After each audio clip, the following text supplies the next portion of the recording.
Have you ever paused in the middle of your day, looked at your dog for no particular reason, and wondered what they truly feel about you? Not what you think they feel, what they actually feel. Most owners assume the answer is obvious. He wags his tail, he's happy, he loves me. But dogs wag their tails for strangers. Dogs lick anyone who comes close. Dogs seem happy with almost everyone. So how do you know that what exists between the two of you is different? The answer isn't in the loudest behaviors. It's in the signals you probably see every day and have never stopped to interpret. The science of animal behavior has spent decades studying exactly this, how dogs communicate trust. Not generic affection, real trust, the kind they reserve for very few individuals over the course of their lives. And what researchers have discovered completely changes the way you'll see your dog from today on. In this video, you'll discover 7 signs that prove your dog trusts you, and I'll show you the real mechanism behind each one.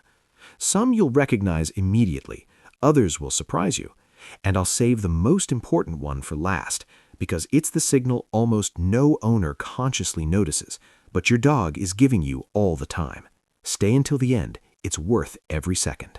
Have you ever woken up in the middle of the night and felt his weight resting against your legs? Maybe you thought he just wants warmth, or he's been used to this since he was a puppy. That's a reasonable explanation, and it's wrong, at least in part. Here's what's really happening when a dog chooses to sleep close to you. During sleep, animals are vulnerable. It's the moment when reflexes slow down, awareness of the environment drops, and any predator would have the advantage. For a pack-oriented animal like a dog, the choice of where to sleep is not random. It's a survival decision. In the wild, dogs sleep in groups, and they sleep in contact with the members they trust the most. This physical closeness during sleep is a form of mutual protection, but also emotional regulation. Contact lowers cortisol, the stress hormone, and stabilizes heart rate during rest. When your dog leans against you to sleep, he's doing the same thing. He's saying with his body that you are part of his core safety group, not just part of the household, the inner circle of trust. And there's a detail that goes even further. Dogs that suffer from anxiety or don't trust their environment rarely enter deep sleep. They doze lightly, ears alert, body tense, ready to react. When your dog sleeps deeply next to you, with his body completely relaxed, breathing slow, sometimes even snoring, he's showing that he feels safe enough to let his guard down completely. This isn't habit. This is physiological trust. Think about that the next time he climbs onto the bed or leans against you on the couch. He's not just looking for physical comfort. He's choosing you as the safest place in his world to close his eyes. Very few beings on this planet do that for someone. And the next sign is even more direct, because it happens with eyes open, in broad daylight, and most owners interpret it completely wrong. Be honest. When your dog stares at you, without asking for food, without wanting a walk, with no obvious reason, what do you think? Most people think he's waiting for something, or he wants attention. Rarely does anyone think he's telling me he loves me. But that's exactly what science has discovered. In 2015, a group of Japanese researchers led by neuroscientist Takefumi Nagasawa published a study that shook the field of animal behavior.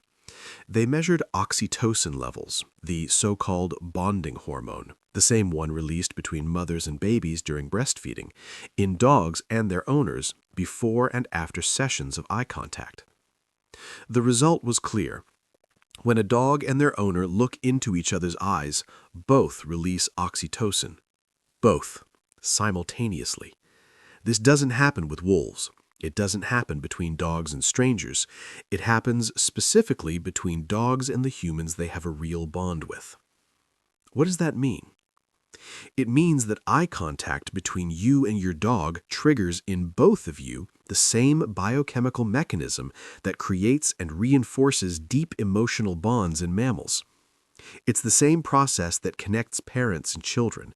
It's the same one that builds lasting attachment.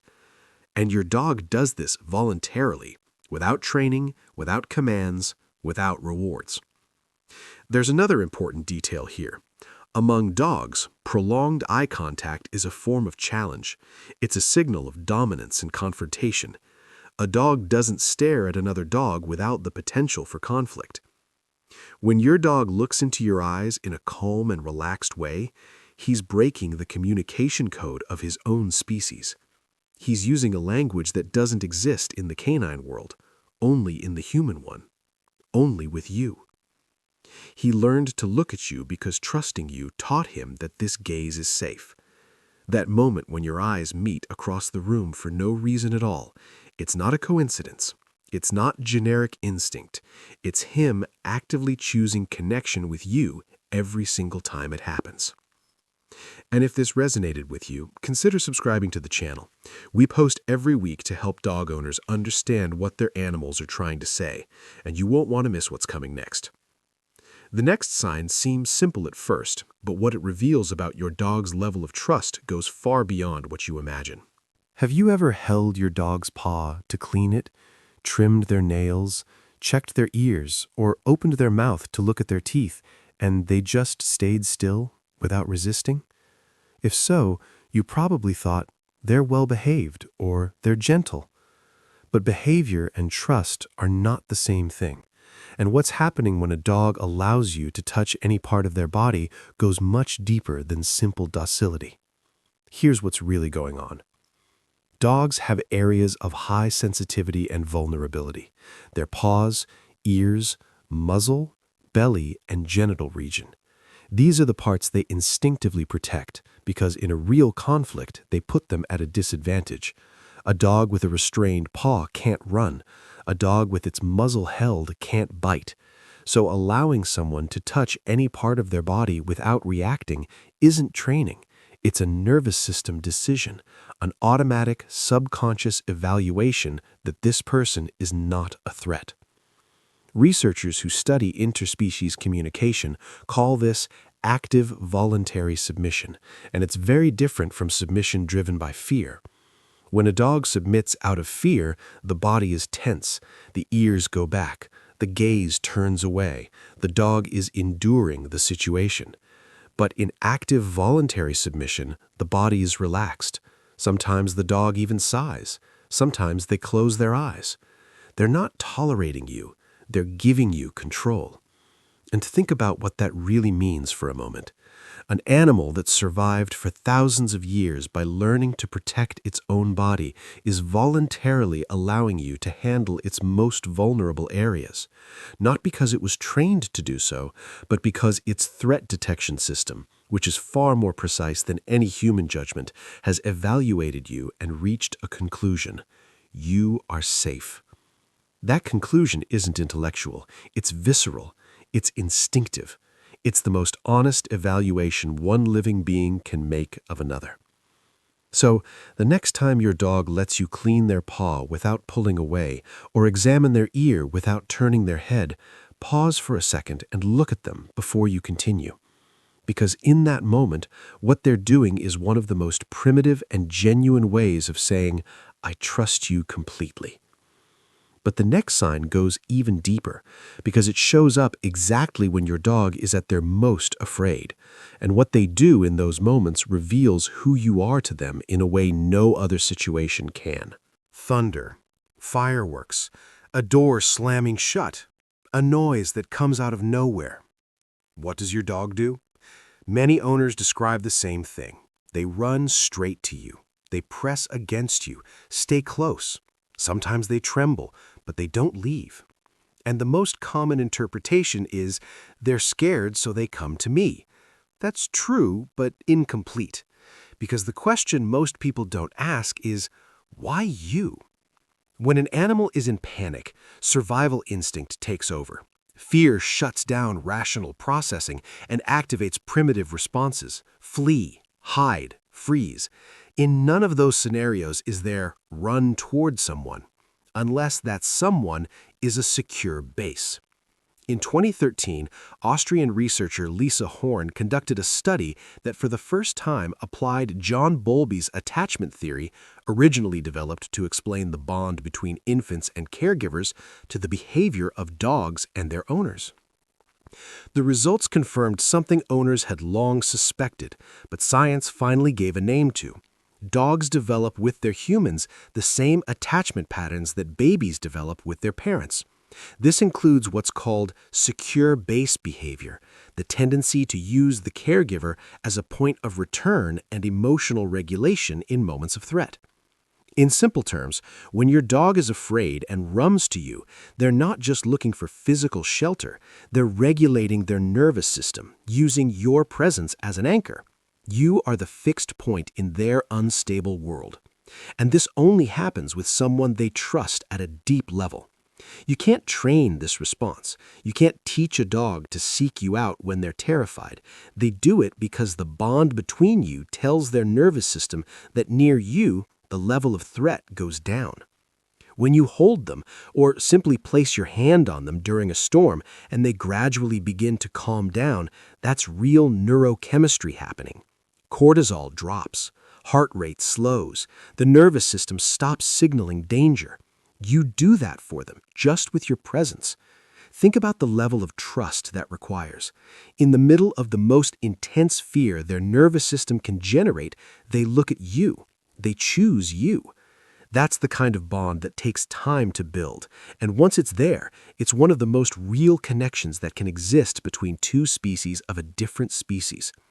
And now, we reach the turning point. The next signs are the most intimate in this video, and the first one involves the part of your dog's body they protect more than anything else. You walk in the door, and your dog runs up to you, and suddenly they roll onto their back, 4 paws in the air, belly exposed, looking at you like that. It looks cute. It feels like an invitation for belly rubs. It is both, but it's much more than that. The belly is the most anatomically vulnerable area of a dog's body. There's no bone protection there, no rib cage, no rigid structure shielding the vital organs. In a real confrontation, an attack to the abdomen can be fatal. The instinct to protect this area has been wired into the nervous system of canines for tens of thousands of years. So when your dog rolls onto their back in front of you, voluntarily, without any sign of fear, they're doing something that goes against one of their most basic survival instincts. They're exposing what they most need to protect to you. There's an important distinction here that animal behavior researchers make, and every owner should understand it. There are 2 types of belly exposure in dogs. The first is submission driven by fear or stress, when a dog rolls over as a sign of surrender to avoid conflict. In this case, the body is tense, the ears are pinned back, the tail is tucked between the legs, and the dog may even urinate slightly. They don't want affection, they want the threat to go away. The second, and this is the one you see, is voluntary trust-based exposure. The body is completely relaxed. The tail may wag against the ground. The eyes are soft. Sometimes the mouth is open, tongue out. They're comfortable, they're happy, and they're showing you with their entire body that there is no active defense between you. This isn't taught. There's no command for this. No trainer in the world can make a truly relaxed dog expose their belly to someone they fear or don't trust. This posture is a direct readout of their autonomic nervous system. It reflects the animal's true physiological state in that moment. And the state they're showing is, I am completely safe with you. There's something deeply human about receiving that. Because when was the last time you felt safe enough to show your most vulnerable side to someone? Without defenses, without posture, without protection. Your dog does that with you, literally with their entire body. And if the next sign seems less dramatic than this one, don't be fooled, because what it reveals about the nature of your bond is in some ways even more touching, because it shows up in the quietest moments. in the moments when your dog doesn't need anything from you at all. You get up from the couch to grab some water.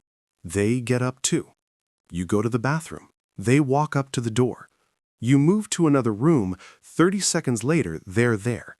And you've probably heard someone say, that dog is too clingy, or they have separation anxiety. Maybe, but probably not. There's a fundamental difference between true separation anxiety and social proximity behavior. And that difference completely changes what this habit of following you actually means. Dogs with real separation anxiety show clear signs of distress when their owner is still present but about to leave. They get agitated when you pick up your keys, when you put on your shoes, when the leaving routine begins. They bark, destroy things, panic when left alone. The suffering is real and clinical.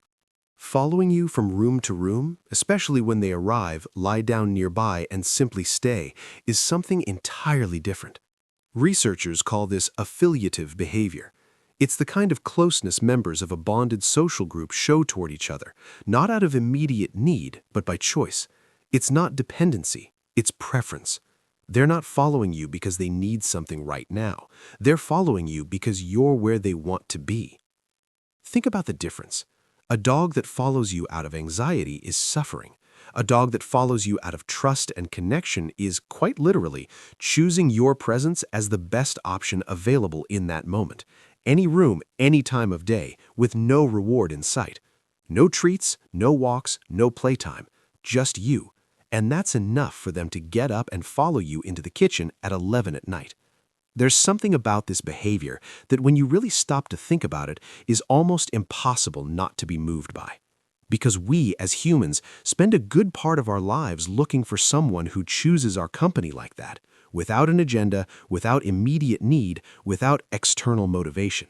And your dog does that naturally, every single time you stand up. The next time they show up at the bathroom door with that look, don't send them away. Recognize what it is. With every step they take toward you, they're saying that your presence is the most comfortable place in their world. And now we've reached the moment I promised at the beginning of this video. The final sign isn't the most dramatic. It's not the one you'll tell someone else to impress them, but it is the most real, the most physiological, the most undeniable of them all. And once you understand what's happening inside your dog's body in that specific moment, you'll never look at them the same way again. This is the sign I promised at the beginning. It's not the most visible, it's not the kind that shows up in viral videos, but it's what science points to as the most objective, measurable, and unmistakable evidence of trust a dog can give a human being. Pay close attention to this. When a dog is alone, or with someone they don't fully trust, their sympathetic nervous system remains partially active. This is the alert system, the fight or flight response. Even at rest, there's a low level of muscle tension, slightly elevated cortisol, a mildly increased heart rate. The body is monitoring the environment. It's not in danger, but it's not completely relaxed either. It's the canine equivalent of being in an unfamiliar place. You're not afraid, but you're not fully at ease. Now you arrive. In dogs that have a real bond with their owner, researchers have documented a specific and consistent physiological response to their human's arrival. Cortisol drops, muscles relax, especially in the neck, shoulders, and hind legs. Heart rate stabilizes. The parasympathetic nervous system, the rest and digest system, the opposite of alarm, takes over. The entire body shifts state. You've probably seen this happen without realizing what you were looking at. It's that moment when your dog comes up to you, wags their tail, sniffs you, and then sighs. Sometimes audibly, sometimes just a long exhale. And then they lay down, their body completely loose, as if something just switched off. That sigh doesn't look dramatic. It doesn't seem like much. But what's happening in that moment is their autonomic nervous system shifting from alert mode to safe mode. It's their body registering at a cellular level. They're here. I can rest now. This can't be trained. It can't be taught. It can't be faked. A dog's body doesn't lie. The autonomic nervous system doesn't perform, doesn't try to please, doesn't have social motivation. It simply responds to what it perceives as real. And what your dog's body perceives when you arrive is safety, trust, relief. To them, you are the physiological proof that the world is okay. Think about everything in this video: the eye contact, the exposed belly, following you from room to room, seeking you out in moments of fear. All of these behaviors share the same root. They are all different expressions of the same truth. Your dog trusts you in a way very few beings on this planet trust anyone. And that trust wasn't given, it was built. Every time you came home, every time you stayed with them during a storm, every gentle touch, every returned gaze, every moment they came to you and you were there. That sigh when you walk in, that quiet exhale you probably barely noticed, is the summary of all of it. They weren't waiting for food. They weren't waiting for a walk. They were waiting for you. And now that you understand what that moment means, you'll never see it as something small again.